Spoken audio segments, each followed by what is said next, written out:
Paggamit ng laptop sa CSC exams at mapataas hanggang 500,000 ang bilang ng mga kumukuha ng exam, ilan lang yan sa mga plano ng Civil Service Commission kung mapagbibigyan ang hiling nilang dagdag pondo para sa 2024. May ulat si Karen Villanda.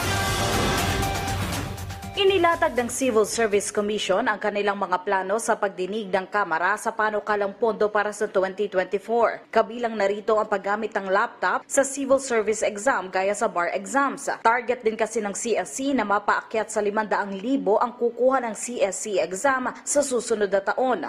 Lalo tumataas ang bilang ng mga examinee kada taon. Nag-benchmark kasi kami sa Supreme Court sa pag-take ng bar exams. So dahil doon na-inspire kami na pwede palang ganito. So it's just a matter of finding the correct provider na hindi naman masisira yung integrity or hindi maki-question yung integrity ng exams. At kung ma-assure kami ng provider na kayang gawin ito, then we can pattern it with what the Supreme Court does. Kanya lamang sa Supreme Court, alam mo naman ang bar exams is once every year.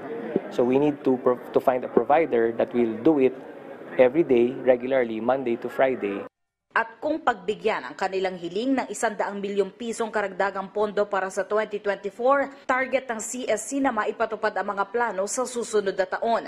Higit 3 bilyong piso kasi ang panukalang budget ng CSC, pero sa rekomendasyon ng DBM, nasa higit 2 bilyong piso lamang ang alokasyon para sa CSC. Sa kalagitnaan ng pagdinig, naitanong naman kung bakit umaabot sa higit 200,000 ang mga bakanteng plantilla position sa gobyerno, kung saan karamihan ay mula sa mga local government unit. I'm asking, is this for current year 2023, 2022, or matagal ng problema yan? Unfilled position. Well, there's always been that challenge, no, na may mga unfilled positions pa rin po.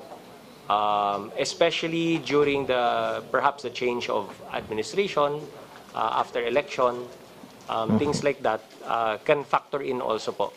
Kasi remember, this also includes local government units po.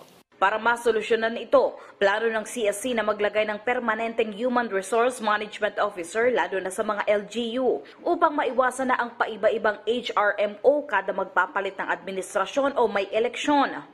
Hindi na paiba-iba, magkakaroon ng permanency ng officers na yan at ng office na yan sa bawat local government unit. So hindi na magkakaroon ng, hindi na malilito sa mga procedures ng pag-hire, yung pag-publish, pag-fill up ng vacancies. Kasi minsan ang tendencies, pag palit nung bagong administrasyon sa local government units, palit na naman tao. So learning curve na naman. Kailangan matutunan na naman yung bagong HR officer, kailangan matutunan na naman niya yung procedures ng civil service, kung paano ba mag-publish ng vacancy, paano mag-hire, ano ba yung mga requirements. Sa kabuuan, suportado naman ng Kamara ang hiling na taas pondo ng ahensya para sa kanilang 2024 budget. Para na rin ito sa 1.9 milyong empleyado ng gobyerno. Of the Civil Service Commission, House Bill number 7378. So I fully support and commend, and therefore I also I will ask Congressman Zaldi as the chairman of the Committee on Appropriations to move for the increase of the budget of the Civil Service Commission. Thank you. Karen Villanda para sa Bayan.